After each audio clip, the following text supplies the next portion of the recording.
새벽 5시 알람도 없이 눈이 떠졌습니다.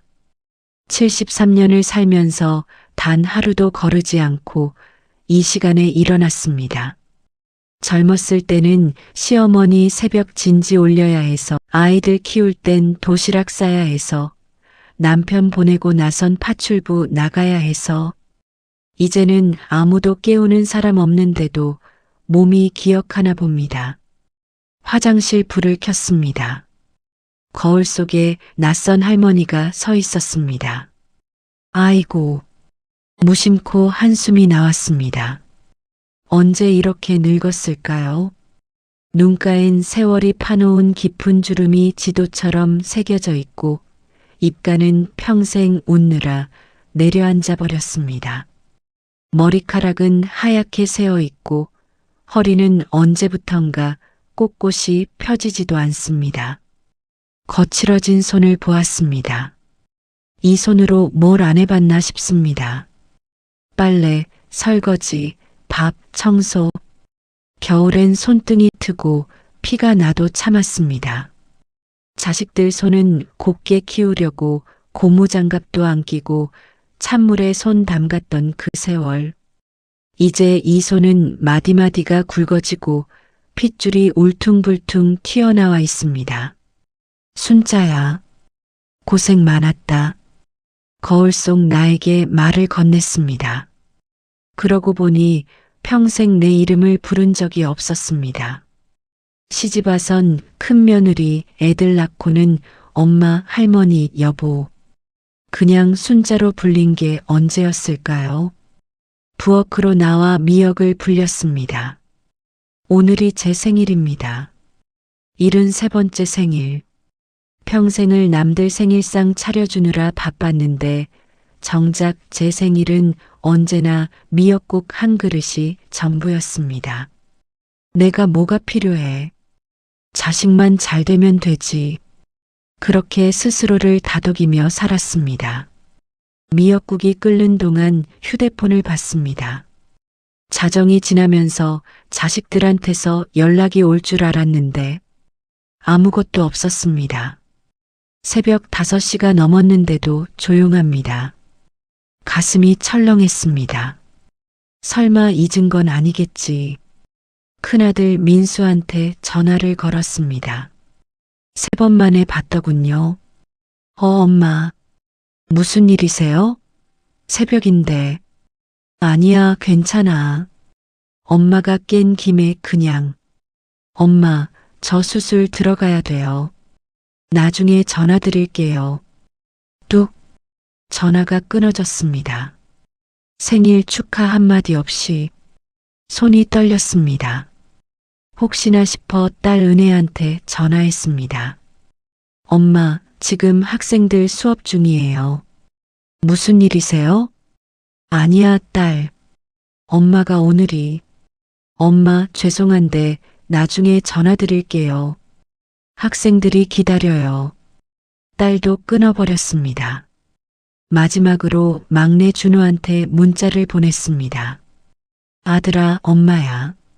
한참을 기다렸는데 답이 없었습니다. 읽음 표시는 떴는데 말이죠. 미역국이 보글보글 끓고 있었습니다. 국자로 떠서 그릇에 담았습니다. 밥상을 혼자 받았습니다. 73번째 생일상이 이렇게 차려졌습니다. 밥 한 숟가락을 뜨려는데 눈물이 핑 돌았습니다. 내가 뭘 잘못했나? 큰아들 민수 낳을 때가 생각났습니다. 23살 새색시였던 제가 산고 끝에 아들을 낳았을 때 시어머니가 하신 말씀.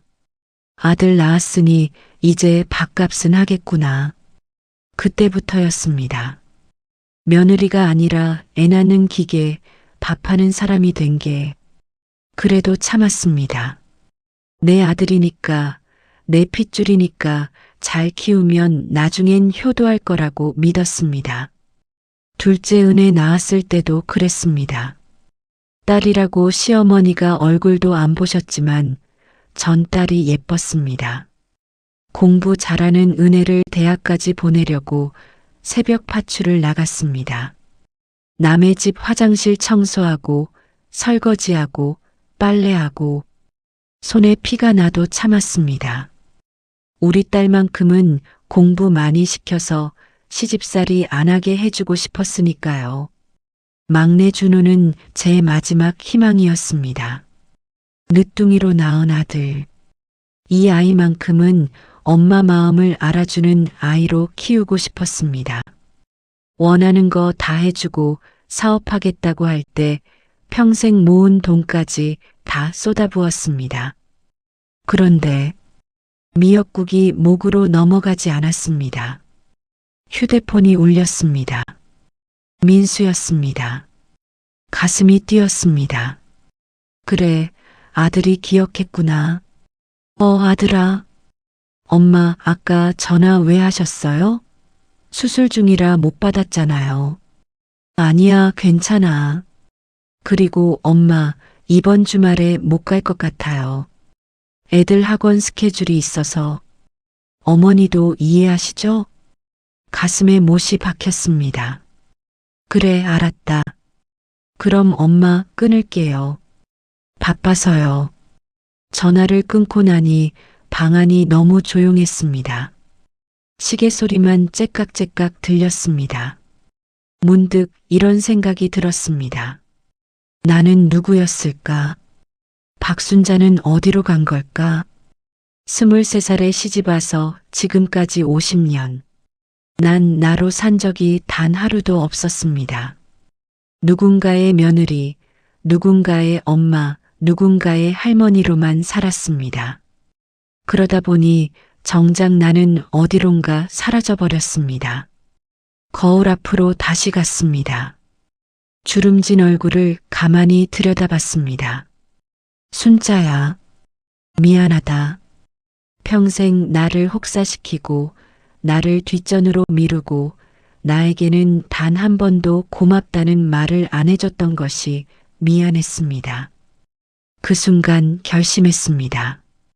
이번 생일만큼은, 아니, 이제부터는 나를 위해 살자.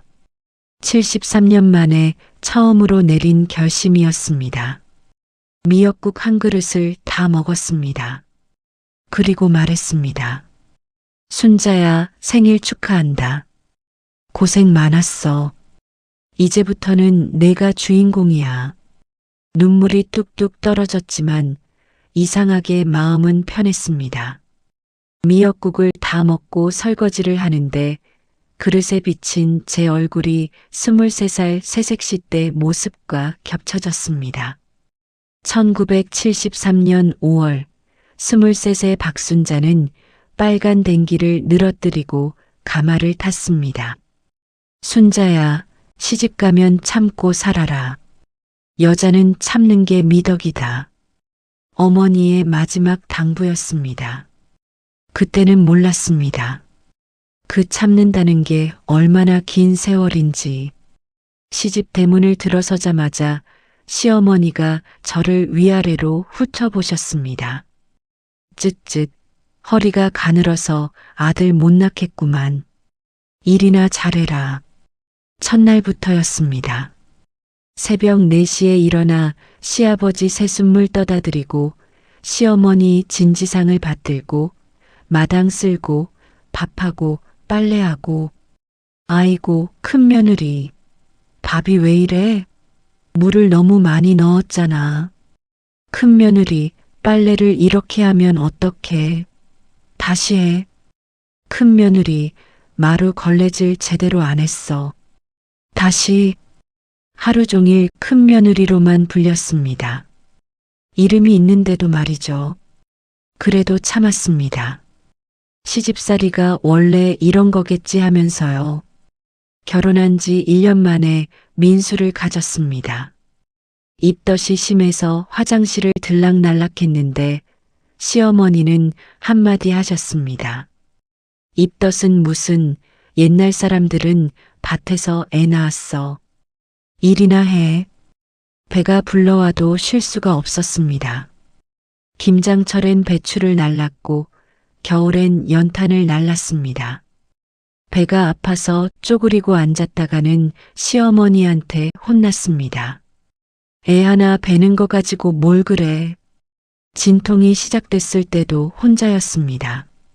남편 경수는 회식이라고 나가고 시어머니는 산파 부르는 돈 아깝다. 내가 알아서 나으라 하셨습니다. 방바닥을 굴렀습니다. 아팠습니다. 죽을 것 같았습니다. 엄마, 엄마. 친정엄마를 불렀지만 아무도 없었습니다. 새벽 5시 민수를 낳았습니다. 혼자서 탯줄도 제가 자르고 씻기는 것도 제가 했습니다. 아들이네. 그래, 이제야 밥값을 하겠구나. 시어머니가 환하게 웃으시며 아기를 받아가셨습니다. 전 그 자리에 피를 흘리며 쓰러져 있었지만 아무도 거들떠보지 않았습니다. 사흘 뒤부터 일을 시작했습니다. 산후조리는 무슨, 옛날 사람들은 애 낳고 다음날 바로 일했어. 요즘 여자들은 약해서 문제야. 젖을 먹이면서도 밥을 했고 기저귀를 빨면서도 청소를 했습니다. 그렇게 100일 돌이 지나갔습니다.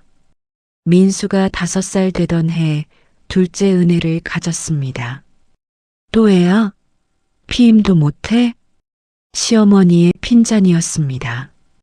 은혜를 낳았을 때 시어머니는 얼굴도 안 보셨습니다. 딸이라니. 쯧쯧. 하지만 전 은혜가 예뻤습니다.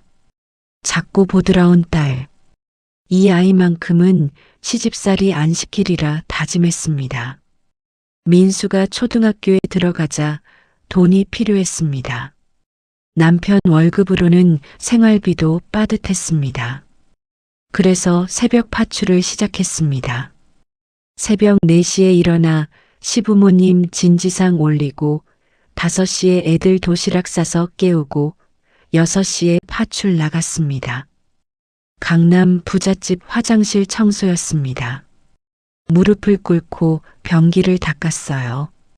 손에 락스가 묻어 따갑고 쓰렸지만 참았습니다. 우리 민수 학원비, 은혜 피아노 학원비. 그 생각하면 참을 만했습니다. 어느 날 그 집 안주인이 친구들과 수다를 떨고 있었어요. 요즘 파출부는 정말 편해. 그냥 시키기만 하면 다 하잖아. 맞아. 우리 집 파출부는 손도 빠르고 말도 없어서 좋아.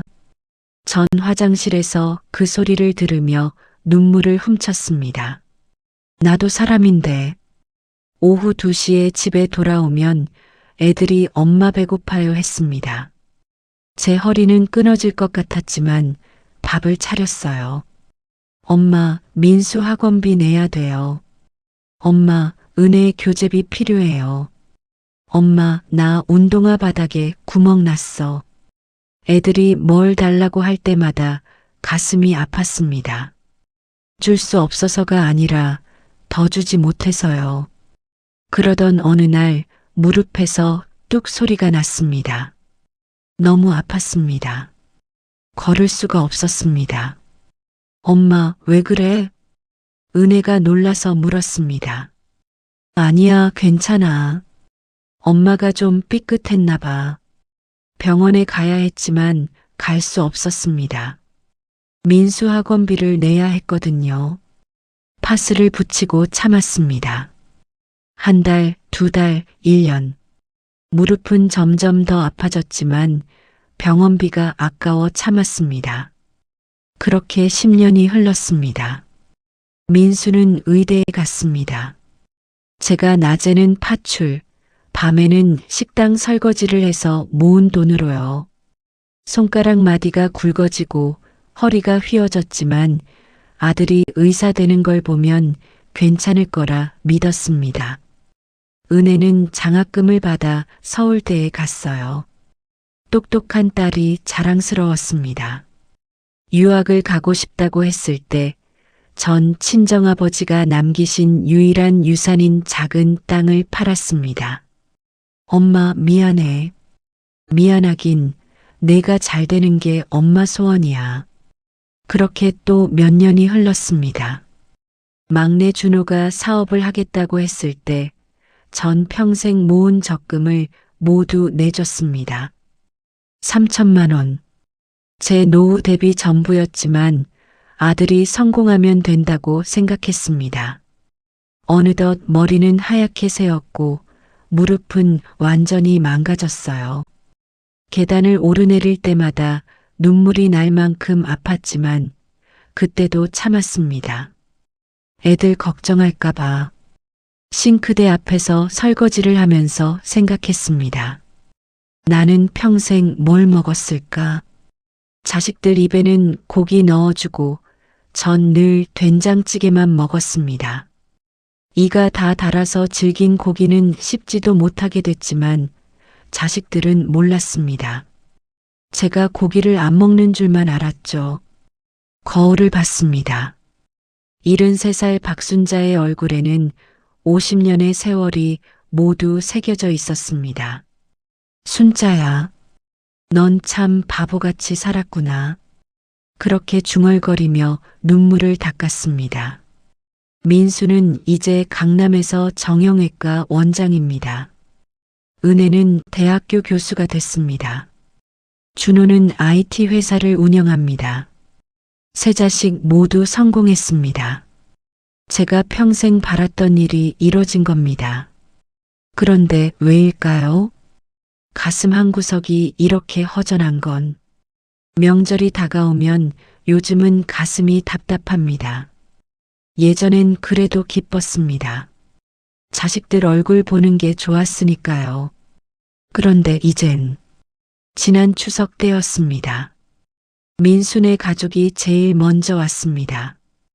현관문을 열자마자 며느리 정희가 한숨부터 쉬었습니다. 어머니, 저희 일찍 가봐야 해요.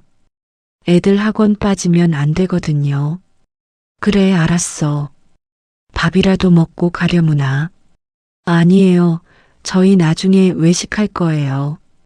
어머니는 편하게 쉬세요. 편하게 쉬라고요? 전 새벽부터 일어나 전을 부치고 나물을 무치고 갈비찜을 했는데 말입니다. 며느리는 거실 소파에 앉아 핸드폰만 봤습니다. 손주들도 마찬가지였습니다. 승민아, 할머니 좀 도와드려라. 민수가 말했지만 중학생 손자는 귀에 이어폰을 꽂은 채 고개도 안 돌렸습니다. 아빠, 잠깐만요. 게임 중이에요. 가슴이 뜨끔했습니다. 나는 손자한테도 투명인간인가. 점심상을 차렸습니다. 혼자서요. 며느리는 제가 다이어트 중이라서요 하며 샐러드만 조금 먹었습니다. 제가 정성껏 만든 음식은 거들떠도 안 봤습니다. 엄마, 맛있어요. 그나마 민수가 한마디 해줬지만 금방 전화를 받으러 나갔습니다. 네, 원장님. 아, 예. 그 환자 차트 제가 확인하겠습니다. 명절에도 일 전화를 받는 아들. 예전엔 대견했는데 지금은 그저 서러웠습니다. 식사 후 설거지를 시작했는데 며느리가 말했습니다. 어머니, 저희 진짜 가봐야 해요. 애들 학원이. 그래, 조심히 가거라. 2시간 만에 떠났습니다. 설거지도 안 끝났는데 말입니다. 은혜네는 저녁 때쯤 왔어요. 엄마, 미안해요. 논문 마감이 있어서 늦었어요. 사위 재우는 인사도 대충 하고 거실에 앉았습니다. 손녀 서연이는 할머니 보기가 무섭다는 듯 엄마 뒤에만 숨었습니다. 서연아, 할머니가 용돈 줄까? 괜찮아요. 저 엄마 카드 있어요. 바로 방으로 들어가 버렸습니다. 은혜가 미안한 듯 웃었습니다. 엄마, 애가 요즘 사춘기라서 이해해 주세요. 이해하라고? 전 손녀가 5살 때부터 키워줬는데 말입니다. 은혜가 교수 시험 준비한다고 할 때 서연이 유치원 등하원을 2년간 제가 했습니다. 무릎 아픈데도 매일 4번씩 버스 타고 데려다주고 데려왔습니다. 그런데 이제 사춘기라고 할머니를 피하네요. 저녁상을 차렸습니다. 역시 혼자서요. 엄마 고마워요. 근데 저희도 일찍 가야 해요. 내일 엄마 사위 골프 약속이 있대요. 또 2시간 만에 떠났습니다. 막내 준호네는 아예 안 왔습니다. 전화만 한 통 왔습니다. 엄마 죄송해요. 회사 일이 터져서 못 갈 것 같아요. 그래. 일이 중요하지 뭐. 엄마 다음에 맛있는 거 사드릴게요. 용돈 보낼게요. 돈은 보내면 뭐합니까? 아들 얼굴 한번 못 보는데. 저녁 8시 모두 떠나고 혼자 남았습니다. 상 위에는 먹다 남은 음식들만 가득했습니다. 설거지를 하는데 눈물이 났습니다. 이렇게 외로우려고 자식을 키웠나? 명절이 끝나고 며칠 뒤 민수한테 전화가 왔습니다. 엄마 건강검진 받으셨어요? 아직? 엄마 연세가 있으시니까 건강 챙기셔야죠. 제가 병원 예약해 드릴게요. 고맙긴 한데 뭔가 형식적으로 느껴졌습니다. 아들의 목소리에서 진심 어린 걱정이 느껴지지 않았습니다. 그래, 고맙다. 그럼 엄마, 전 바빠서 끊을게요. 항상 바빠서였습니다. 며칠 후 우연히 제 휴대폰에 카톡 알림이 떴습니다. 엄마 건강 어떠신 것 같아? 민수가 만든 가족 단톡방이었습니다. 앞전에 엄마도 같이 대화해 하면서 방으로 초대해 주어서 난 그런가 몰라 했더니 알림 오면 보면 돼. 아마 내가 볼 줄 모른다고 했던 모양입니다. 자녀 단톡방 마이너스 남매방. 민수 엄마 건강 어떠신 것 같아? 은혜 글쎄. 명절 때 보니까 허리가 많이 굽으셨더라. 준호 형, 누나, 솔직히 엄마 혼자 계시기 힘드실 것 같은데. 민수 나도 그 생각했어. 요양원 알아봐야 하나? 은혜 요양원? 그건 좀. 민수 누나 현실적으로 생각해.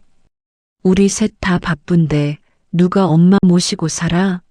누나 할래? 은혜. 나도 애 키우고 일하느라 바빠. 준호 형 말도 일리 있어. 좋은 요양원 있잖아. 거기 시설 좋던데. 민수 비용은 우리 셋이 나눠내면 되고 엄마도 거기 가시면 또래 친구들이랑 지내실 수 있잖아. 은혜 그럼 엄마한테는 언제 말씀드릴 거야? 민수 좀 더 지켜보고. 내년쯤? 준호 이응 키읔 형이 알아서 해줘. 휴대폰이 손에서 떨어질 뻔했습니다. 요양원? 제가 평생을 바쳐 키운 자식들이 저를 요양원에 보내려고 한다고요? 가슴에 칼이 꽂힌 것 같았습니다. 손이 부들부들 떨렸습니다. 숨이 막혔습니다. 화장실로 비틀비틀 걸어가 변기에 주저앉았습니다. 구역질이 났습니다. 내가 뭘 잘못했길래. 민수 기저귀 갈아주고 은혜 밤새 간호하고 준호 사업자금 대주고 그렇게 살았는데 한참을 울었습니다. 목이 쉬도록 울었습니다. 거울을 봤습니다. 눈이 퉁퉁 부은 73살 할머니가 서 있었어요. 순자야, 이게 내 인생이었니? 그날 밤 잠을 이룰 수 없었습니다. 새벽까지 천장만 바라봤어요. 나는 짐인가? 내 자식들한테. 평생을 자식들 위해 살았는데 이제는 버려질 짐이 된 겁니까? 가슴이 너무 아팠습니다. 무릎보다 더 아팠어요. 그 순간 분노가 치밀어 올랐습니다. 아니야. 난 짐이 아니야. 난 이 자식들 엄마야. 이 자식들을 낳아준 사람이야. 주먹을 불끈 쥐었습니다. 이렇게는 안 살겠어. 절대로. 그날부터 뭔가 달라졌습니다. 그날 이후로 무릎 통증이 더 심해졌습니다. 아침에 일어나면 다리가 굳어서 펴지지도 않았어요. 화장실 가려고 일어서면 뚝뚝 소리가 났습니다. 그래도 참자. 병원비가 아까워. 그렇게 또 며칠을 버텼습니다. 어느 날 시장에 장을 보러 갔어요. 배추를 들어 올리는 순간 무릎에서 퍽 소리와 함께 주저앉았습니다. 으윽, 너무 아파서 비명이 나왔습니다. 할머니, 괜찮으세요? 시장 상인이 놀라서 달려왔어요. 괜찮아요. 제가 좀 삐끗했나 봐요. 이게 괜찮아 보여요? 병원 가셔야겠어요. 상인 아주머니가 택시를 불러줬습니다. 손사래를 쳤지만 도저히 걸을 수가 없었습니다. 정형외과에 도착했습니다. 젊은 의사 선생님이 엑스레이를 보더니 한숨을 쉬었습니다. 어머니, 이게 언제부터 아프셨어요? 10년쯤 됐나? 10년요. 어머니, 이건 당장 수술해야 하는 상태예요. 연골이 완전히 닳아 없어졌어요. 뼈와 뼈가 부딪히고 있다고요. 의사 선생님의 목소리가 커졌습니다. 왜 이렇게까지 방치하셨어요? 진작 오셨으면 간단한 치료로 끝났을 텐데. 돈이 없어서요. 어머니, 자녀분들은 안 계세요? 있긴 한데. 애들 바빠서요. 의사 선생님이 안타까운 표정을 지었습니다. 어머니, 이거 방치하시면 걸을 수도 없게 됩니다. 당장 입원하셔야 해요. 입원은 돈이 너무 많이 들잖아요. 어머니, 건강이 먼저입니다. 일단 종합검진부터 받으시죠. 올해 병원 안 오신 것 같은데 다른 데도 확인해야 해요. 그렇게 방광제로 종합검진을 받게 됐습니다. 피를 뽑고 엑스레이를 찍고 초음파를 했습니다. 며칠 후 검진 결과를 듣기 위해 병원에 갔습니다. 의사 선생님 얼굴이 심각했습니다. 어머니, 앉으세요. 가슴이 철렁했습니다. 어머니, 무릎뿐만 아니라 척추도 문제가 있어요. 심하게 휘어져 있습니다. 그리고 의사 선생님이 말을 멈췄습니다. 그리고요? 혈압이 심각하게 높습니다. 180에 110이에요. 당장 쓰러지셔도 이상하지 않은 수치입니다. 그리고 심장 초음파 결과도 좋지 않아요. 판막에 문제가 있습니다. 골다공증도 심각하고요. 한 번에 너무 많은 얘기를 들으니 머리가 하얘졌습니다. 어머니, 정직하게 말씀드릴게요. 어머니가 지금까지 어떻게 버티신 건지 모르겠어요. 당장 입원하셔서 치료받으셔야 합니다. 선생님, 돈이 얼마나 들까요? 그게 중요한 게 아니에요. 생명이 달린 문제예요. 의사 선생님이 답답하다는 듯 말했습니다.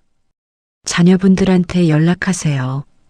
이건 혼자 결정할 문제가 아닙니다. 떨리는 손으로 민수한테 전화를 걸었습니다. 엄마. 무슨 일이세요? 민수야. 엄마가 지금 병원인데. 병원? 왜요? 어디 아프세요? 응. 무릎이랑 심장이. 의사 선생님이 당장 입원하래. 엄마, 죄송한데 지금 수술 중이에요. 나중에 전화 드릴게요. 아들아, 그게 아니라. 선생님이 심각하다고.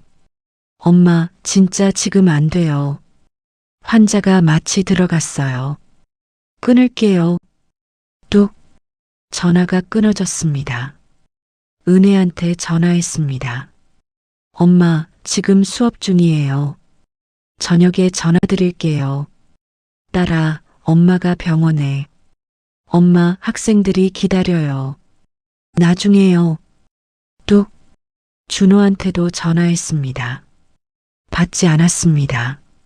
문자를 보냈습니다. 아들아, 엄마 병원인데 좀 심각하대. 전화 좀 해줘. 30분이 지나도 답이 없었습니다. 의사 선생님이 물었습니다. 어머니, 연락되셨어요? 아니요. 애들이 다 바빠서. 어머니, 일단 입원부터 하시죠. 보호자는 나중에 오셔도 됩니다. 그렇게 입원실로 옮겨졌습니다. 4인실이었습니다. 옆 침대에는 60대 후반으로 보이는 할머니가 누워 계셨고 옆에는 딸로 보이는 여자가 사과를 깎아주고 있었습니다. 엄마, 이거 먹어. 내가 껍질 다 깎았어. 고맙다, 딸. 엄마, 내일 퇴원하면 우리 집에서 같이 살자. 엄마 혼자 계시면 내가 걱정돼. 부러웠습니다. 전 혼자 침대에 누워 천장을 바라봤습니다. 휴대폰을 봤습니다. 여전히 아무 연락도 없었어요. 내가 뭐였을까? 이 자식들한테. 눈물이 주르르 흘렀습니다. 간호사가 들어와 링거를 꽂았습니다. 할머니, 보호자분은 안 오세요? 바빠서요. 그래도 입원했는데. 간호사가 안타까운 표정으로 나갔습니다. 저녁이 됐습니다. 병원 식사가 나왔습니다. 미음과 반찬 몇 가지. 혼자 먹었습니다. 옆 침대 할머니는 딸과 함께 웃으며 밥을 먹고 있었습니다. 밤이 됐습니다. 불을 껐습니다. 어둠 속에서 눈물만 흘렀습니다. 이렇게 죽는 건가? 아무도 모르게. 그때였습니다. 휴대폰이 울렸어요. 민수였습니다. 엄마, 수술 끝났어요. 무슨 일이세요? 아들아, 엄마가 입원했어. 의사 선생님이 심각하다고 하더라. 어느 병원이에요? 병원. 엄마, 거기 큰 병원 아니잖아요. 제가 아는 병원으로 옮기세요. 제가 예약해 드릴게요. 아들아, 그게 아니라. 지금 당장 좀 와줄 수 있니? 엄마, 지금 밤 11시예요. 내일 낮에 갈게요. 그래. 전화를 끊고 또 울었습니다. 내일 낮에라는 그 말이 얼마나 차갑게 들리던지. 한밤중 잠이 오지 않았습니다. 일어나 화장실로 갔습니다. 거울을 봤어요. 핏기 하나 없는 얼굴, 푹 꺼진 눈, 헝클어진 머리. 순자야. 거울 속 나에게 말했습니다. 이제 어떡할 거야? 계속 이렇게 살 거야? 자식들 눈치 보면서, 짐 취급받으면서. 주먹을 쥐었습니다. 아니야. 이제는 안 살겠어. 이렇게는. 거울 속 나를 똑바로 봤습니다. 박순자, 너는 73년을 살았어. 50년을 자식들 위해 살았고, 이제 남은 인생은 너를 위해 살 거야. 눈물을 닦았습니다. 미안하다고 하지 마. 내가 미안할 일 없어. 넌 최선을 다했어. 병실로 돌아와 침대에 누웠습니다. 가슴 속에서 뭔가 타오르는 게 느껴졌습니다. 분노가 아니었습니다. 결심이었습니다. 이제부터는 나야. 박순자가 주인공이야. 그날 밤 처음으로 평온하게 잠들었습니다. 다음 날 아침 민수가 왔습니다. 엄마 상태가 어때요? 아들아, 엄마 말 좀 들어. 네, 말씀하세요. 이제부터 엄마는 엄마 인생 살 거야. 네. 무슨 말씀이세요? 너희들 눈치 안 보고 너희들 걱정 안 하고 엄마가 하고 싶은 대로 살 거란 말이야. 민수가 당황한 표정을 지었습니다. 엄마, 갑자기 왜 그러세요? 갑자기가 아니야. 50년을 참았어. 이제는 못 참아. 단호한 목소리로 말했습니다. 처음으로 제 목소리에 힘이 실렸습니다. 일주일 후 퇴원했습니다. 민수가 차로 데리러 왔습니다. 병원 앞에 세워진 아들의 외제차. 예전 같았으면 우리 아들 잘 됐네 하고 뿌듯해했을 텐데 지금은 아무 감흥이 없었습니다. 엄마, 집에 가실 거예요? 아니면 저희 집에 오실래요? 내 집에 갈 거야. 엄마, 혼자 계시면 위험한데. 괜찮아. 엄마는 73년을 혼자 살아왔어. 민수가 더 이상 말을 못했습니다. 집에 도착했습니다. 아들은 집만 들여다 주고 갔습니다. 엄마, 불편한 거 있으면 연락하세요. 그래, 알았어. 문을 닫았습니다. 혼자 남았습니다. 하지만 외롭지 않았습니다. 오히려 홀가분했습니다. 거울 앞에 섰습니다. 순자야, 이제 시작이야. 그날부터 달라졌습니다. 가장 먼저 한 일은 통장을 확인하는 것이었습니다. 오래전에 만든 적금 통장이 몇 개 있었습니다. 자식들 모르게 조금씩 모아둔 돈. 1200만 원. 이게 내 전 재산이구나. 평생을 모았는데 고작 이것밖에 안 남았습니다. 나머지는 다 자식들한테 갔습니다. 그래, 이제부터는 이 돈을 나를 위해 쓰자. 다음 날 동네 미용실에 갔습니다. 평생 파마 한 번 안 하고 살았습니다. 돈 아깝다고 늘 집에서 가위로 대충 잘랐습니다. 할머니, 어떻게 해드릴까요? 저기, 파마 좀 하고 싶은데요. 그리고 염색도요. 어머, 좋으시겠어요. 할머니한테 잘 어울리는 스타일로 해드릴게요. 거울을 보며 앉았습니다. 하얗게 센 머리카락, 푸석푸석한 얼굴. 미용사가 정성껏 머리를 다듬어줬습니다.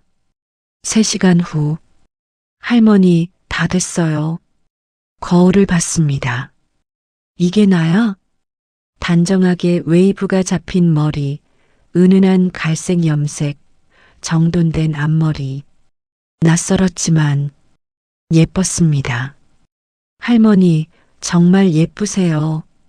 73년 만에 처음 들어보는 말이었습니다. 눈물이 날 뻔했습니다. 참았습니다. 울면 안 됩니다. 오늘은 기쁜 날인데.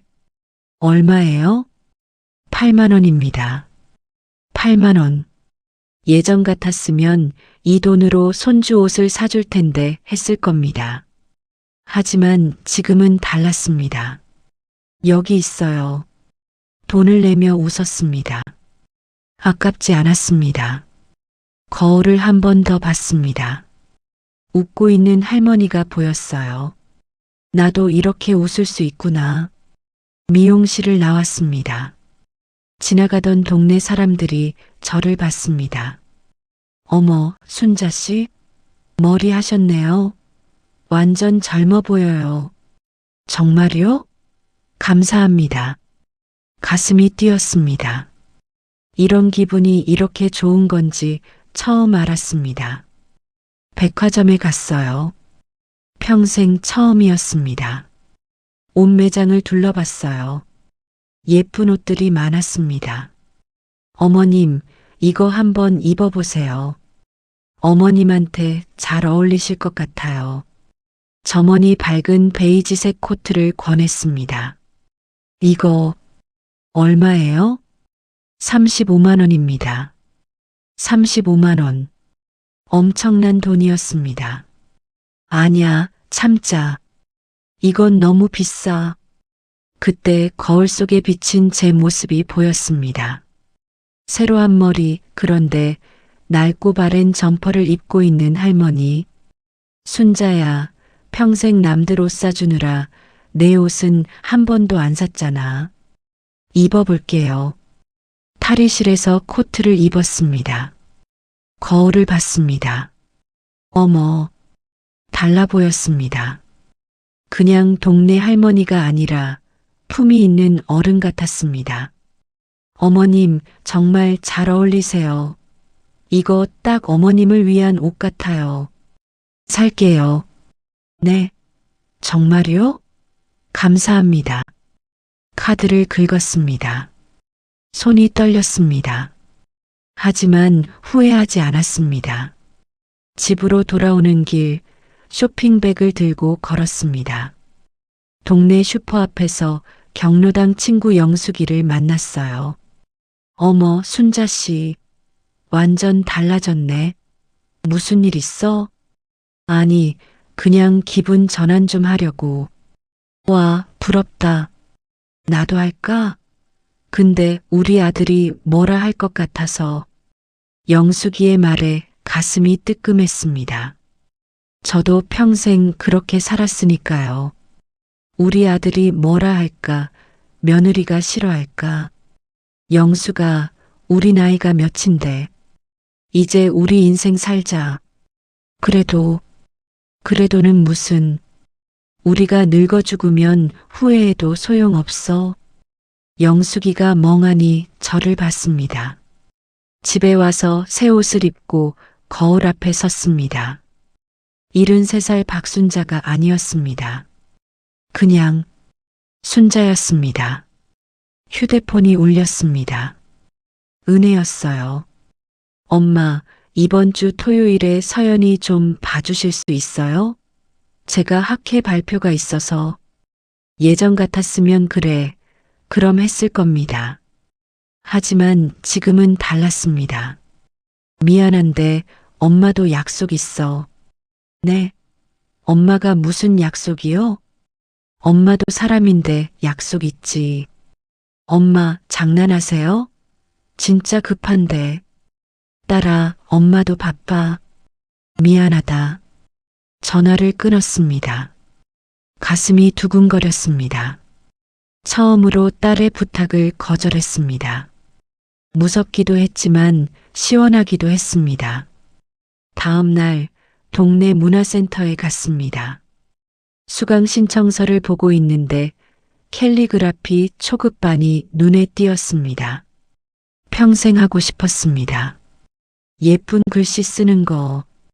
여기요, 캘리그라피 신청하고 싶은데요. 네, 할머니. 수강료는 12만 원입니다. 네, 여기 있습니다. 등록을 마치고 나왔습니다. 나도 뭔가 배울 수 있구나. 첫 수업날 강의실에 들어갔습니다. 비슷한 나이대의 할머니들이 여럿 있었습니다. 어머, 새로 오신 분이네요. 어서 오세요. 선생님이 환하게 웃으며 맞아줬습니다. 붓을 잡았습니다. 손이 떨렸습니다. 편하게 쓰세요. 틀려도 괜찮아요. 사랑이라는 글자를 썼습니다. 삐뚤빼뚤했지만 제가 쓴 글씨였어요. 할머니, 잘하시는데요? 손글씨에 정이 있어요. 선생님의 칭찬에 얼굴이 화끈거렸습니다.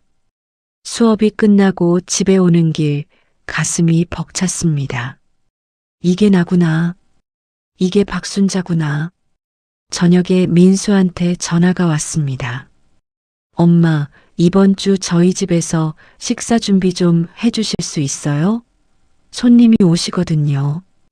아들아, 엄마 바빠서 못 가. 엄마가 뭐가 바쁘세요?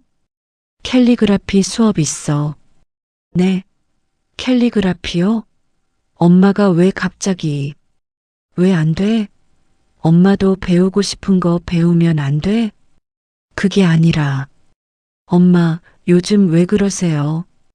이상한 게 아니라 정상으로 돌아온 거야. 50년 만에. 전화를 끊었습니다. 핸드백에서 오늘 수업에서 쓴 글씨를 꺼냈습니다. 사랑. 이 글자를 보며 생각했습니다. 나를 사랑하는 것. 그게 이렇게 어려운 일이었구나. 하지만 이제는 알았습니다. 나를 사랑하지 않으면 아무도 나를 사랑해주지 않는다는 것을. 거울 앞에 섰습니다.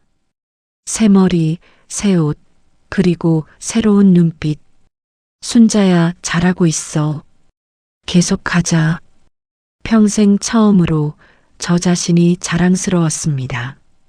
순자의 변화는 빠르게 소문이 났습니다. 동네 사람들이 수군거렸습니다. 순자 씨, 요즘 완전 달라졌더라. 맨날 경로당에서 놀고. 그러게. 며느리들이 서운해하지 않을까? 애들한테 연락도 안 하고 여행 다닌대. 소문은 결국 자식들 귀에도 들어갔습니다. 어느 일요일 오후 초인종이 울렸습니다. 문을 열었더니 민수, 은혜, 준호가 함께 서 있었습니다. 어머, 너희가 다 같이 왔네? 엄마, 우리 얘기 좀 해야 할 것 같아서요. 민수의 표정이 심각했습니다. 거실로 들어온 세 남매는 소파에 나란히 앉았습니다. 마치 회의하러 온 것처럼. 엄마, 솔직히 말씀드릴게요. 엄마 요즘 너무 이상하세요. 민수가 입을 열었습니다. 뭐가 이상한데? 엄마가 우리 부탁 다 거절하시잖아요. 예전 같지 않으세요. 은혜가 거들었습니다. 맞아요, 엄마. 저번에 서연이 좀 봐달라고 했는데 약속 있다고 하시고. 엄마가 언제 그런 적 있어요? 그래서 엄마는 너희 부탁만 들어줘야 돼? 나도 내 인생이 있는 거야. 제 목소리가 차갑게 나왔습니다. 그게 아니라 준호가 말했습니다. 엄마, 형이랑 누나 말이 솔직히 엄마가 돈을 너무 막 쓰시는 것 같대요. 옷도 사시고 미용실도 다니시고 수업도 등록하시고. 그래서 엄마 나이도 있으시고 건강도 안 좋으시잖아요. 돈 아껴 쓰셔야죠. 가슴에 불이 붙었습니다. 너희들 진짜 그렇게 생각하는 거야? 세 남매가 서로 눈치를 봤습니다. 엄마, 화내지 마시고요. 우리도 엄마 걱정돼서 그러는 거예요. 민수가 달래듯 말했습니다. 걱정? 정말 걱정이야? 아니면 불편한 거야? 무슨 말씀이세요? 너희들 솔직히 말해봐. 엄마가 너희 부탁 안 들어줘서 불편한 거잖아. 엄마가 돈 써서 너희한테 줄 게 없을까봐 불안한 거잖아. 엄마, 우리가 그런 사람들인 줄 아세요? 은혜가 소리를 높였습니다. 그럼 뭔데? 엄마가 행복해 보여서 찾아온 거야? 너희들이 자식 노릇한 게 뭐가 있어? 내 인생은 생각 안 해? 지금껏 해준 것으로 만족해라. 나도 내 인생이 있는 거야. 말이 없었습니다. 순자는 천천히 일어나 세 자식을 번갈아 봤습니다. 너희들 엄마 나이가 몇인 줄 알아? 73이요. 맞아, 73. 그럼 엄마가 너희한테 인생을 바친 게 몇 년인지 알아? 엄마, 민수야, 너 낳을 때 엄마 나이가 23이었어. 지금 너희 아내 나이보다 어렸어. 그때부터 지금까지 50년을 엄마는 누구로 살았는지 알아? 민수가 고개를 숙였습니다. 엄마로만 살았어. 박순자로는 단 하루도 안 살았어. 목소리가 떨렸습니다. 은혜야, 내가 유학 갈 때 엄마가 뭐 팔았는지 알아? 너희 할아버지가 남기신 땅이었어. 엄마한테 유일한 유산이었어. 그거 팔아서 내 학비 됐어. 엄마는 아무것도 안 남았어. 은혜의 눈에 눈물이 고였습니다. 준호야, 내가 사업한다고 했을 때 엄마가 준 3천만 원 기억나? 네. 그게 엄마 평생 모은 돈이었어. 엄마 노후 대비 전부였어. 근데 엄마는 하나도 아깝지 않았어. 내가 성공하면 된다고 생각했으니까. 준호가 눈물을 훔쳤습니다. 순자는 주방으로 가서 물 한 잔을 마셨습니다. 떨리는 손을 진정시켰습니다. 근데 말이야. 다시 거실로 돌아왔습니다. 너희들은 엄마한테 뭘 해줬니? 생일도 잊어버리고 아파도 바빠서 못 오고 급할 때만 찾고. 엄마, 우리도 바빠서 그랬어요. 바쁜 건 나도 알아. 근데 바빠도 진짜 중요한 사람한테는 시간 내잖아. 엄마는 그 중요한 사람 목록에 없었던 거지. 뼈를 찌르는 말이었습니다. 그리고 너희들 엄마를 요양원 보내려고 했지? 세 남매의 얼굴이 하얗게 질렸습니다. 그거 엄마가 어떻게 단톡방에 엄마가 들어가 있는 줄도 몰랐지? 다 봤어. 엄마 혼자 계시기 힘드실 것 같은데 요양원 알아봐야 하나 다 봤다고. 민수가 벌떡 일어났습니다. 엄마, 그건 엄마 건강 걱정해서 한 말이었어요. 건강 걱정? 정말? 아니면 너희가 불편해서? 엄마, 솔직히 말해봐. 엄마가 혼자 있으면 너희가 신경 써야 하니까 불편한 거 아니야? 요양원에 넣으면 돈만 내면 되니까 편한 거 아니야? 세 남매 모두 말이 없었습니다. 순자는 깊게 숨을 쉬었습니다. 엄마가 언제까지 너희 편의를 위해서만 살아야 돼? 엄마도 사람이야. 엄마도 하고 싶은 거 하고, 입고 싶은 거 입고, 배우고 싶은 거 배우고 싶어? 엄마, 우리가 잘못했어요. 은혜가 울먹이며 말했습니다. 잘못한 걸 아는 것만으로는 부족해. 앞으로 어떻게 할 건데? 엄마가 바라는 거 있어. 딱 하나. 세 남매가 순자를 봤습니다. 엄마 인생 존중해줘. 엄마가 하고 싶은 거 하는 거 방해하지 마. 그리고 필요할 때만 찾지 말고 그냥 가끔 안부 전화나 해줘. 엄마 밥 먹었어요? 엄마 오늘 뭐 했어요? 그런 거. 민수가 고개를 숙였습니다. 엄마, 죄송해요. 진짜 죄송합니다. 미안하다고 말만 하지 말고 행동으로 보여줘. 준호가 무릎을 꿇었습니다. 엄마, 제가 정말 잘못했어요. 엄마가 저한테 얼마나 많이 해주셨는데 저는 돈만 보내고. 눈물이 주르르 흘렀습니다. 은혜도 울기 시작했습니다. 엄마, 저도 잘못했어요. 엄마한테 너무 당연한 것만 바랐어요. 순자도 눈물이 났습니다. 하지만 참았습니다. 너희들 엄마가 미운 건 아니야. 그냥 서운했어. 엄마도 인정받고 싶었어. 민수가 다가와 순자의 손을 잡았습니다. 엄마, 앞으로 달라질게요. 약속할게요. 그래. 그날 자식들은 한참을 있다가 돌아갔습니다. 문을 닫고 나니 온몸에 힘이 풀렸습니다. 소파에 주저앉았습니다. 내가 해냈구나. 내 마음을 다 말했구나. 가슴이 시원했습니다. 50년 만에 처음으로 제 목소리를 낸 것 같았습니다. 거울 앞에 섰습니다. 순자야, 잘했어.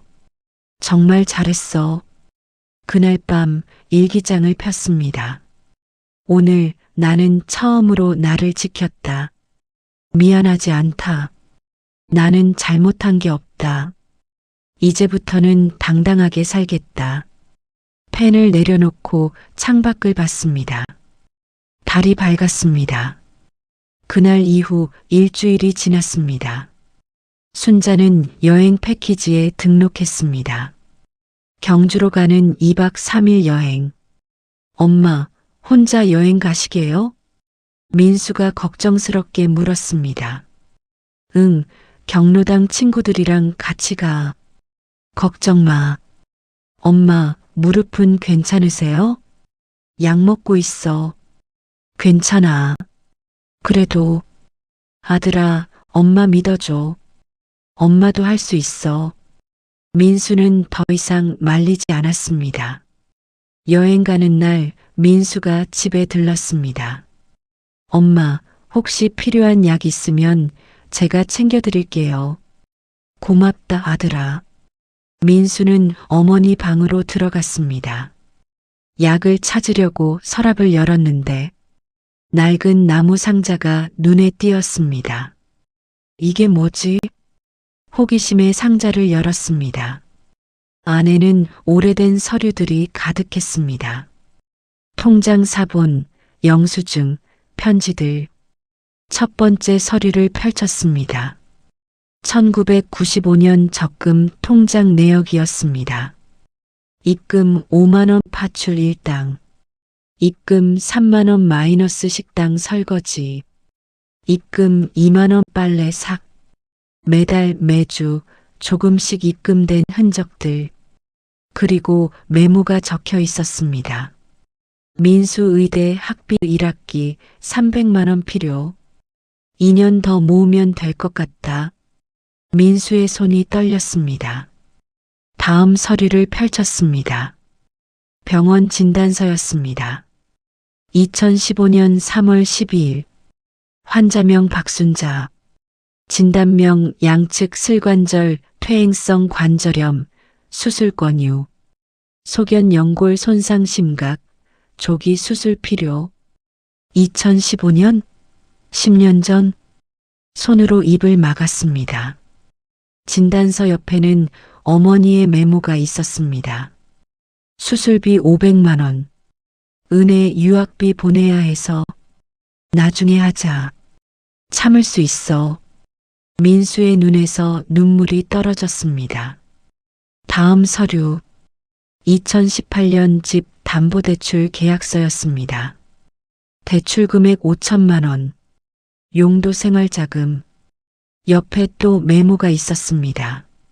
준호 사업자금 필요하다고 해서 3천만 원 먼저 주고 나머지는 은혜 결혼 비용으로. 나는 괜찮아. 그 밑에는 매달 이자를 갚은 내역이 빼곡했습니다. 손이 부들부들 떨렸습니다. 더 깊이 파헤쳤습니다. 편지 한 장이 나왔습니다. 어머니가 쓴 글씨였습니다. 나의 사랑하는 자식들에게. 엄마가 이 편지를 쓰는 건 언젠가 너희들이 알아줬으면 해서야. 민수야, 내가 의대 합격했을 때 엄마가 얼마나 기뻤는지 아니? 그날 혼자 울면서 웃었어.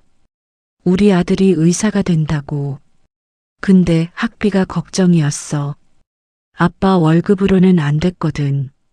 그래서 엄마는 새벽 4시에 일어나 파출을 나갔어. 낮에는 식당에서 설거지하고 밤에는 빨래를 받았어. 손이 트고 피가 나도 괜찮았어. 우리 민수만 잘 되면 된다고 생각했으니까. 은혜야, 내가 유학 가고 싶다고 했을 때 엄마 마음이 찢어지는 것 같았어. 보내주고 싶은데 돈이 없었거든. 그래서 엄마는 할아버지가 남기신 땅을 팔았어. 그게 엄마한테 유일한 재산이었는데 하나도 아깝지 않았어. 우리 딸이 공부 많이 해서 행복하면 그걸로 됐으니까. 준호야 막내라서 더 예뻤나 봐. 내가 사업하겠다고 했을 때 엄마는 무조건 도와주고 싶었어. 그래서 평생 모은 적금을 다 줬어. 그게 엄마 노후 준비 전부였는데 괜찮아. 내가 성공하는 게 엄마 행복이니까. 근데 말이야. 요즘 엄마가 조금 외로워. 너희들이 다 성공해서 좋은데 엄마한테는 전화 한 통 없더라. 엄마가 아파도 바빠서 못 오고 명절에도 한두 시간 있다 가고. 그래도 괜찮아. 너희들 잘 되는 거 보는 게 엄마 기쁨이니까. 다만 한 가지만 부탁할게. 엄마가 죽고 나서 후회하지 마. 엄마 살아있을 때 한 번이라도 더 안아주고 사랑한다고 말해줘. 엄마는 너희들을 정말 사랑해. 2023년 5월 박순자. 편지를 읽는 민수의 눈에서 눈물이 주르르 흘렀습니다. 엄마, 상자 안에는 더 많은 것들이 있었습니다. 자식들이 어렸을 때 그린 그림들, 모두 액자에 넣어 보관되어 있었습니다. 엄마 사랑해요. 마이너스 민수. 엄마가 세상에서 제일 예뻐요. 마이너스 은혜. 엄마는 슈퍼맨 마이너스 준호. 어린 자식들의 글씨였습니다. 민수는 그 자리에 주저앉았습니다. 내가 엄마한테 뭘 한 거야? 휴대폰을 꺼내 은혜한테 전화했습니다. 누나, 지금 당장 엄마 집으로 와. 준호도 불러. 오빠 무슨 일이야? 말로 설명 못해. 그냥 와. 1시간 후 세 남매가 모였습니다. 민수는 상자를 내밀었습니다. 이거 봐. 은혜가 서류들을 하나씩 펼쳤습니다. 유학비를 위해 팔았던 땅 문서. 어머니의 메모 은혜만 잘 되면 돼. 엄마. 은혜가 오열했습니다. 준호는 대출 계약서를 받습니다. 5천만 원 담보대출. 자기 사업자금 3천만 원. 엄마가 집을 담보로. 목이 메었습니다. 마지막으로 세 남매가 함께 편지를 읽었습니다. 어머니의 간절한 마음이 담긴 편지. 읽고 또 읽었습니다. 우리가 엄마한테 뭘 한 거야? 민수가 바닥을 쳤습니다. 엄마는 10년 동안 아픈 거 참으면서 우리 학비 대주고, 유학비 대주고, 사업자금 대주고. 우리는 뭘 했어? 생일도 잊어버리고, 아파도 못 가고, 요양원에 보내려고 했잖아. 은혜가 흐느꼈습니다. 오빠, 나 어떡해. 엄마한테 유학 보내달라고 떼쓴 것밖에 기억이 안 나. 엄마가 뭘 팔았는지는 생각도 못했어. 준호는 말없이 울기만 했습니다. 민수가 병원 진단서를 다시 봤습니다. 2015년부터 수술 권유를 받았던 어머니. 10년을 참았습니다. 자식들 걱정시킬까봐. 엄마, 미안해요. 정말 미안해요. 세 남매는 어머니의 방에서 한없이 울었습니다. 얼마나 지났을까? 민수가 눈물을 닦으며 말했습니다. 우리 이제라도 달라져야 해. 엄마한테 진짜로 효도해야 해. 응, 맞아. 엄마 생신 때 제대로 해드리자. 엄마가 진짜 좋아하실 만한 걸로. 은혜가 고개를 끄덕였습니다. 오빠, 나 엄마한테 사과할 거야. 제대로. 나도 엄마한테 평생 갚아도 못 갚을 것 같아. 준호가 말했습니다. 세 남매는 서로를 봤습니다. 그리고 다짐했습니다. 이제부터는 진짜 달라지자. 엄마를 위해서. 어머니의 생일 11월 15일이 다가왔습니다. 민수는 일주일 전부터 준비를 시작했습니다. 누나, 준호야, 이번엔 제대로 하자. 엄마가 진짜 좋아하실 만한 걸로. 응, 오빠. 나는 엄마 캘리그라피 도구 세트 준비했어. 형, 나는 엄마가 가고 싶어 하셨던 제주도 여행 패키지 예약했어. 3박 4일로. 세 남매는 처음으로 진심을 담아 준비했습니다. 생일 당일. 순자는 아침 일찍 일어났습니다. 습관이 됐습니다. 올해도 혼자 미역국 끓여야지. 부엌으로 가려는데 초인종이 울렸습니다. 이 시간에 누구지? 문을 열었습니다. 민수, 은혜, 준호가 꽃다발을 들고 서 있었습니다. 엄마, 생신 축하드립니다. 세 자식이 동시에 말했습니다. 어머, 너희들이. 엄마, 들어가도 돼요? 그래, 그래. 어서 들어와. 거실로 들어온 세 자식은 가방에서 뭔가를 꺼냈습니다. 케이크가 아니었습니다. 미역국 재료, 엄마가 좋아하는 나물들, 정성스럽게 포장된 음식들이었습니다. 엄마, 오늘은 우리가 차릴게요. 민수가 앞치마를 둘렀습니다. 민수야, 너 요리할 줄 알아? 아니요. 근데 배웠어요. 엄마 좋아하시는 거 만들려고. 은혜와 준호도 부엌으로 들어갔습니다. 엄마 앉아 계세요. 오늘은 엄마가 주인공이에요. 순자는 소파에 앉았습니다. 믿기지 않았습니다. 평생 밥 한 끼 안 해본 자식들이 부엌에서 웅성거리고 있었습니다. 1시간 후, 엄마 됐어요. 상이 차려졌습니다. 미역국, 나물, 생선구이, 그리고 삐뚤빼뚤하지만 정성이 담긴 음식들.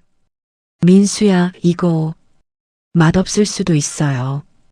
근데 엄마 처음 해봤어요. 엄마를 위해서 눈물이 핑 돌았습니다.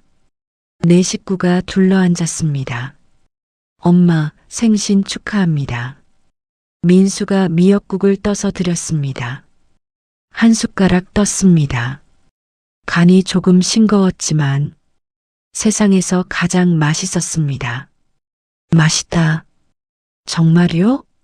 엄마, 거짓말 아니죠? 정말이야. 고맙다, 아들아. 식사를 마쳤습니다. 민수가 일어나 무릎을 꿇었습니다. 엄마, 민수야, 왜 이래? 엄마, 저 고백할 게 있어요. 민수의 눈에 눈물이 고였습니다. 엄마 방에서 상자를 봤어요. 통장 내역이랑 진단서랑 편지. 순자의 가슴이 철렁했습니다. 그거, 엄마 죄송합니다. 정말 죄송합니다. 민수가 바닥에 이마를 댔습니다. 엄마가 10년 동안 아픈 거 참으면서 저 의대 보내주신 거 몰랐어요. 아니, 알려고 하지 않았어요. 엄마는 당연히 튼튼하신 줄만 알았어요. 민수야, 제가 의사면서도 친엄마 건강은 챙기지 않았어요. 정말 죄송합니다. 은혜도 무릎을 꿇었습니다. 엄마, 저도 죄송해요. 엄마가 할아버지 유산 팔아서 저 유학 보내주신 거 그때는 당연한 줄만 알았어요. 엄마가 얼마나 아프셨을지 생각도 못했어요. 은혜야, 엄마, 저는 교수가 됐어요. 근데 정작 제 엄마한테는 제대로 된 딸 한 번 못 해드렸어요. 미안해요, 엄마. 준호도 다가와 어머니의 손을 잡았습니다. 엄마, 저 때문에 엄마가 집까지 담보로 잡으셨죠? 그것도 몰랐어요. 사업자금 받으면서 고맙습니다. 한마디로 끝냈어요. 엄마가 얼마나 고생하셨는지. 준호야, 엄마 평생 갚아도 못 갚을 것 같아요. 근데 그래도 갚고 싶어요. 엄마가 저희한테 해주신 것처럼은 못하겠지만 최선을 다할게요. 순자는 세 자식을 번갈아 봤습니다. 눈물이 주르르 흘렀습니다. 너희들, 엄마 앞으로 달라질게요. 약속할게요. 민수가 말했습니다. 일주일에 한 번씩 꼭 찾아뵐게요. 아니, 매일 전화 드릴게요. 엄마, 저는 엄마랑 같이 캘리그라피 배울래요. 엄마가 하시는 것 같이 하고 싶어요. 은혜가 말했습니다. 엄마, 저는 엄마 무릎 수술비 제가 다 낼게요. 그리고 집 대출도 제가 갚을게요. 그게 당연한 거잖아요. 준호가 말했습니다. 순자는 고개를 저었습니다. 아니야. 엄마, 너희한테 바라는 건 그게 아니야. 세 자식이 어머니를 받습니다. 엄마가 원하는 건 그냥 너희가 엄마를 엄마로 봐주는 거야. 돈 주는 기계가 아니라 밥 해주는 사람이 아니라 그냥 엄마로. 엄마, 가끔 전화해서 엄마 오늘 뭐 했어요? 물어봐줘. 명절 때 와서 2시간 있다 가지 말고 하룻밤만 자고 가. 엄마랑 수다 떨어줘. 그것만으로도 충분해. 민수가 어머니를 꼭 안았습니다. 엄마 사랑해요. 정말, 정말 사랑해요. 은혜도 안았습니다. 엄마 고마워요. 낳아주셔서, 키워주셔서, 사랑해주셔서. 준호도 안았습니다. 엄마, 엄마. 네 사람이 얼싸안고 울었습니다. 얼마나 울었을까. 순자가 먼저 눈물을 닦았습니다. 그만 울어. 엄마 생일인데 왜 울어? 엄마, 엄마는 괜찮아. 이제 괜찮아. 순자는 자식들을 하나하나 바라봤습니다. 너희들 덕분에 엄마가 깨달았어. 엄마도 사람이라는 거. 엄마도 사랑받을 자격이 있다는 거. 거울 앞으로 갔습니다. 자식들이 뒤따라왔습니다. 거울 속에는 네 사람이 나란히 서 있었습니다. 거울아, 고맙다. 너 덕분에 나를 다시 발견했어. 순자가 거울 속 자신에게 말했습니다. 순자야, 73년 고생 많았다. 미안했고, 고마웠고, 사랑한다. 민수가 어머니 어깨에 손을 올렸습니다. 엄마, 이제부터는 행복하세요. 하고 싶은 거 다 하시고, 가고 싶은데 다 가시고, 저희가 도와드릴게요. 그래. 고맙다. 엄마, 이거. 은혜가 캘리그라피 도구 세트를 건넸습니다. 엄마가 배우시는 거 보고 저도 하고 싶어졌어요. 같이 해요, 엄마. 고맙다, 딸아. 엄마, 이것도요. 준호가 여행 티켓을 내밀었습니다. 제주도 3박 4일이요. 엄마 가고 싶으시다고 하셨잖아요. 저희 가족이랑 같이 가요. 손주들도 데리고요. 준호야. 엄마, 이번엔 진짜 행복한 여행 만들어 드릴게요. 순자는 선물들을 받아들었습니다. 무겁지 않았습니다. 따뜻했습니다. 너희들 고맙다. 정말 고마워. 저녁이 되었습니다. 식구들이 거실에 둘러앉아 이야기를 나눴습니다. 엄마의 어린 시절 이야기, 자식들 키우면서 겪은 에피소드들. 엄마, 제가 초등학교 때 오줌 싼 거 기억나세요? 그럼 민수야. 엄마가 새벽까지 이불 빨았지. 죄송해요, 엄마. 그때는 몰랐어요. 괜찮아. 다 추억이야. 웃고 떠들고 눈물 흘리고 그렇게 밤이 깊어갔습니다. 자식들이 돌아가기 전 순자가 말했습니다. 너희들 오늘 고마웠어. 엄마 평생 최고의 생일이었어. 엄마 앞으로 매년 이렇게 할게요. 그래, 좋다. 문 앞에서 마지막 인사를 나눴습니다. 엄마 사랑해요. 나도 사랑한다. 자식들이 떠나고 혼자 남았습니다. 거울 앞에 섰습니다. 73세 박순자가 웃고 있었습니다. 주름진 얼굴이지만 행복해 보였습니다. 순자야, 우리 해냈다. 우리가 주인공이 됐어.